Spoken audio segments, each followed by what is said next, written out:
कैसे हैं आप सब लोग? सब ठीक चल रहा है? तो आप कहेंगे कहाँ सर, कुछ भी ठीक नहीं चल रहा है। कब तक रहेगा ये लॉकडाउन?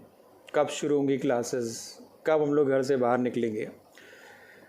भाई इसका जवाब तो मेरे पास क्या, अपनी भारत सरकार के पास भी नहीं है। नुकसान हो रहा है, आपकी पढ़ाई का नुकसान हो रहा है, आपके व्यापार का नुकसान हो रहा है। नुकसान किसका नहीं हो रहा है?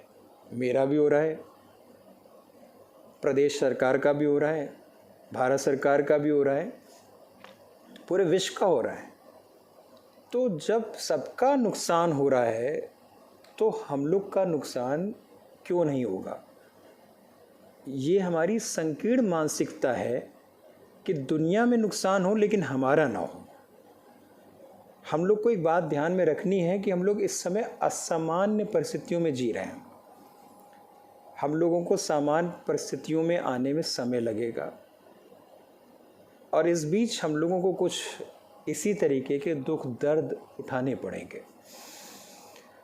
जिस तरीके से इस समय ढील दी जा रही है, या तो सभी कुछ जून में सुचारू रूप से शुरू हो जाएगा और या फिर 2 या 3 दिन के अंदर सब चीज़ें बंद करा दी जाएंगी।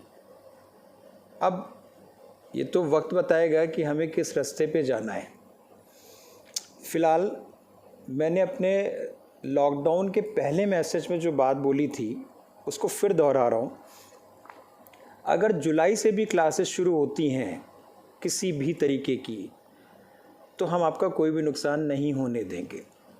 लेकिन अगर मई के ऊपर जाता है लॉकडाउन, तो हम फिर डिजिटल प्लेटफॉर्म पर काम करना शुरू कर देंगे और उसके लिए हमने काम शुरू कर भी दिया है। कुछ दिन में वो सब चीज़ें आपके सामने आ जाएंगी। अभी कोई हड़बड़ाहट की ज़रूरत है नहीं। अभी पुराने एग्ज़ाम्स ही नहीं हुए हैं, नए का क्या भरोसा। फिर भी आप ये कहेंगे सर करें तो क्या करें सुबह से शाम तक। अब तो पढ़ाई में भी मन नहीं लगता है, अब तो दुनिया भर के खेल कूद भी नीरस लगने लग गए हैं। तो मेरे भाई एक बात क्यों नहीं समझते आप?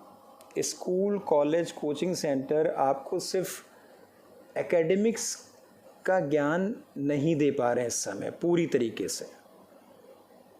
बाकी सारे ज्ञान तो आप आज भी बटोर सकते हैं। समाज में कितना कुछ है सीखने को। आप राजनीतिक मुद्दों को समझने की कोशिश कीजिए, सामाजिक मुद्दों को समझने की कोशिश करिए, पारिवारिक मुद्दों को समझने की कोशिश करिए। ये बिल्कुल सही समय है इन सब चीज़ों को समझने का। और आपस में ग्रुप चैट करिए इन मुद्दों पे, आपस में कॉन्फ्रेंस कॉल पर चर्चा करिए। इससे आपके बोलने, सोचने, समझने का जो स्किल है वो और डेवलप होगा। साथ ही साथ दूसरे लोग की क्षमता का भी आकलन होगा। अभी अगले हफ्ते मदर्स डे आ रहा है, तो एक छोटा सा काम करिए आप। एक दिन पूरा, आप लड़के हों या लड़की हों, माँ से कहिए हम पूरा दिन खाना आपकी जगह बनाएंगे जो मेरे से बन सकेगा।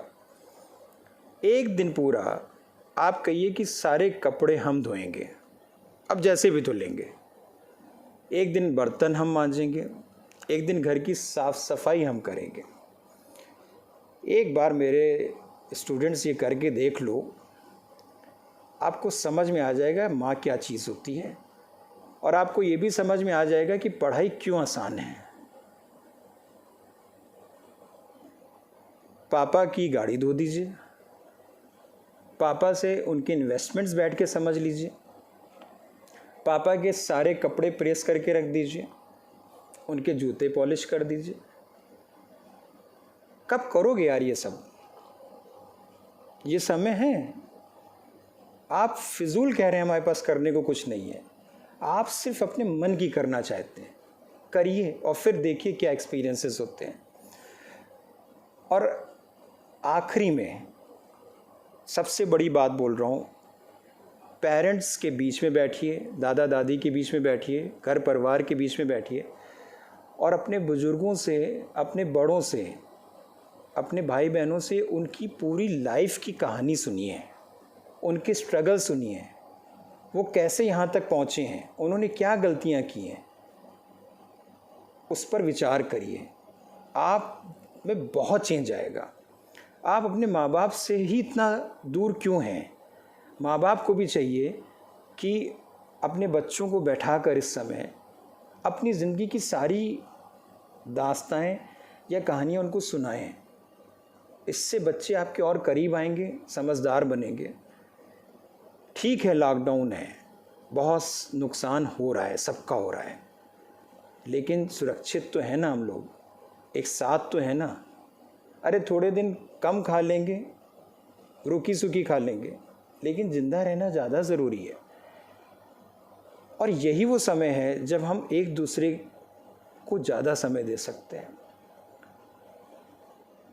प्लीज़ मेरी बातों पे ध्यान दीजिए और थोड़ा समय इन सब बातों पर इन्वेस्ट करिए। हम लोग जून से डिजिटल प्लेटफॉर्म पे आ जाएंगे अगर मैनुअल क्लासेस स्टार्ट नहीं होती हैं। बिल्कुल परेशान मत होइए, मेरी विशेस आपके साथ हैं, आप खुश रहेंगे, कोई आपको दिक्कत नहीं आएगी। Thank you.